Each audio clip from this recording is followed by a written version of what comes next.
Math और science जैसे subject है, इनके लिए आपको प्रैक्टिस करना जरूरी पड़ जाता है। तो वो कहते हैं ना, practice makes man perfect, so that is why practice important है, तो आपको करना पड़ेगा। आपको अपने ही नोट्स से काम देने वाले हैं, दूसरे के नोट्स कभी नहीं काम देंगे। परों को खोल जमाना उड़ान देखता है, तू परों को खोल जमाना उड़ान देखता है, और जमीन पर बैठकर क्या आसमान देखता है। क्या एक्चुअल में कक्षा 10 बोर्ड एग्जाम में टॉपर बनना इतना ज्यादा कठिन है कि सब लोग हमसे हमेशा कहते हैं, अरे सुनो तुम्हें तो बोर्ड एग्जाम देता है, ध्यान रखना कहीं तुम इस साल फेल ना हो जाओ।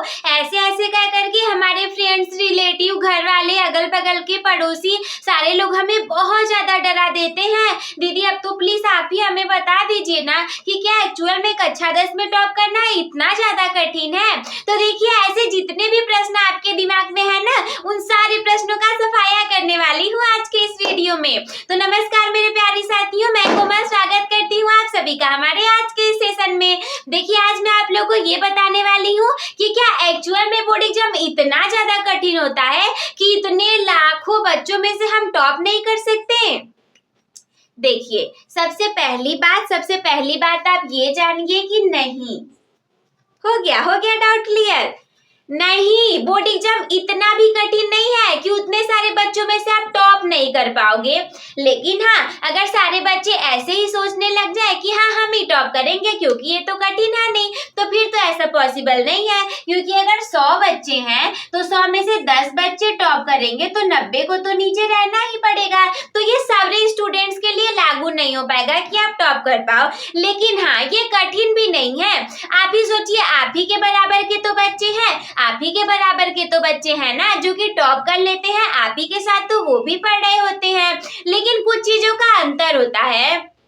पहला डाउट ये क्लियर कर लीजिए कि बिल्कुल ऐसा नहीं है, ऐसा बिल्कुल नहीं है कि कक्षा 10 में टॉप करना बहुत ज्यादा कठिन है। अगर ऐसा होता तो बाकी बच्चे कैसे टॉप कर लेते। और हाँ, अगर वो कर सकते हैं तो टॉप 10 में तो 10 जगह होते हैं ना, हमें तो उन 10 में से केवल एक ही जगह चाहिए।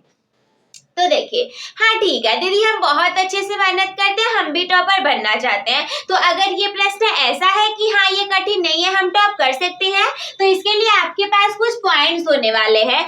क्योंकि बिना इन पॉइंट्स के, विदाउट इन पॉइंट्स के आप टॉपर नहीं बन पाओगे। पहला बात है कि आपको डेली पढ़ाई करना पड़ेगा ना। जैसे देखिए, सपोज दैट आपके पास 5 दिन है, 5 दिन है आपके पास, ठीक है दीदी, हमारे पास ना 5 दिन हो गए। अब आप सोचो कि आप एक दिन आपने इसमें से 10 घंटे पढ़ लिए और 4 दिन आपने कुछ नहीं पढ़ा।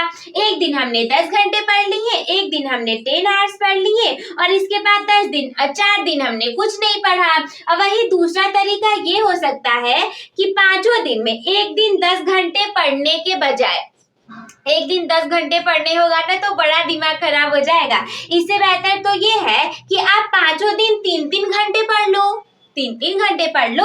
अरे ये 10 घंटे से तो कम ही है ना 3 घंटे। 3 घंटे तो कोई आराम से बिल्कुल पढ़ सकता है, 3 घंटे तो भाई रील्स देखने में चले जाते हैं, हमें पता नहीं चलता।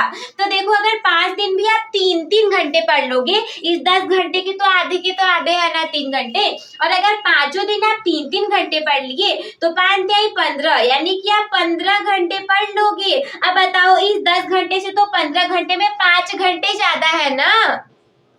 मेरा समझाने का मतलब ये है कि केवल एक दिन जो जुनून चढ़ जाएगा तो पढ़ लेंगे, फिर कभी नहीं पढ़ेंगे।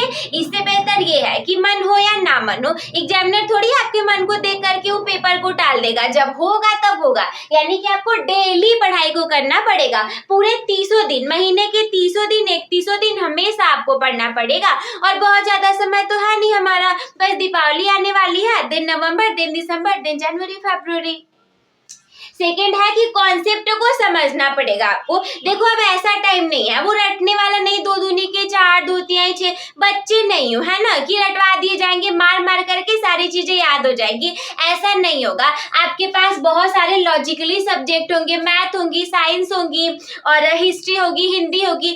अगर आप कभी ऐसा सोचोगे ना कि हम रट करके पास हो जाएंगे, अच्छे नंबर ला देंगे, तो इट इज नॉट पॉसिबल। ऐसा कभी भी पॉसिबल नहीं है। आपको क्या करना पड़ेगा, कॉन्सेप्ट को समझना पड़ेगा। जब आपके कॉन्सेप्ट क्लियर होंगे ना तो लिखने में आसान हो जाएगा। कॉन्सेप्ट क्लियर रहने पे सबसे पहली बात ये होगी कि लिखने में आसानी हो जाएगी। कॉन्सेप्ट क्लियर है कॉन्सेप्ट हमारे क्लियर रहेंगे ना। जब आपके कॉन्सेप्ट क्लियर रहेंगे तो आप किताब को एक बार न भी पढ़ो, किताबी भाषा आपको न भी आए, लेकिन आप खुद से बना करके बहुत अच्छे से लिख दोगे। इसके बाद अगला है कि प्रैक्टिस जरूरी है। कुछ देखो ऐसे विषय होते हैं ना कि जिन विषयों को आप कभी भी बिना प्रैक्टिस के कुछ नहीं कर सकते। हिंदी तो मान लीजिए 2 बार पढ़ लिए, समझ में आ गया, लिख दिए। गणित, और आपके पास गणित और साइंस ऐसे भी कुछ विषय होते हैं, आप इनको भी पढ़ लोगे, इनको भी समझ लोगे, लेकिन कभी कभी भूल भी जाओगे। वाई? बिकॉज ये सारे जो ऐसे वाले विषय होते हैं ना, मैथ और साइंस जैसे सब्जेक्ट है, इनके लिए आपको प्रैक्टिस करना जरूरी पड़ जाता है। तो वो कहते हैं ना practice makes man perfect, so that is why practice important है, तो आपको करना पड़ेगा। अगला है कि अपने नोट्स बनाएं।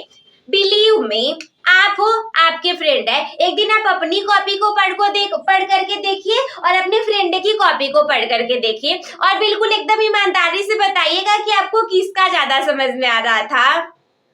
मैं 100% बोल सकती हूँ कि अपना ही ज्यादा समझ में आएगा। देखो कितना तुरंत दीदी ने एग्जाम्पल दे करके अच्छे से समझा दिया ना कि अपना ज्यादा अच्छे से समझ में आएगा, वही उन लोग का नोट्स अच्छे से नहीं समझ में आएगा। क्योंकि देखिए आपका माइंड का लेवल अलग है, उनका अलग है, वो अपने तरीके से लिखेंगे। क्या पता जो चीज आपको नहीं आती हो वो उनके आती हो, उन्होंने नहीं लिखा हुआ है पर आपको तो लिखना पड़ेगा।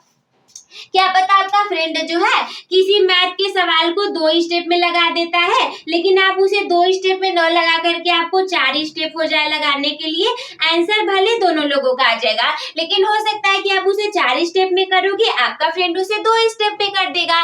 तो इसीलिए इम्पोर्टेंट है कि अपने नोट्स बना करके पढ़िए। और एग्जाम के टाइम पर में ना आपको अपने ही नोट्स काम देने वाले हैं, दूसरे के नोट्स कभी नहीं काम देंगे। अगला है कि स्वास्थ्य का ख्याल रखें। मेरे प्यारे प्यारे भाइयों बहनों, बिना स्वास्थ्य का ख्याल रखे आप अपने एग्जाम टाइम में आपको गड़बड़ी हो जाएगी ना।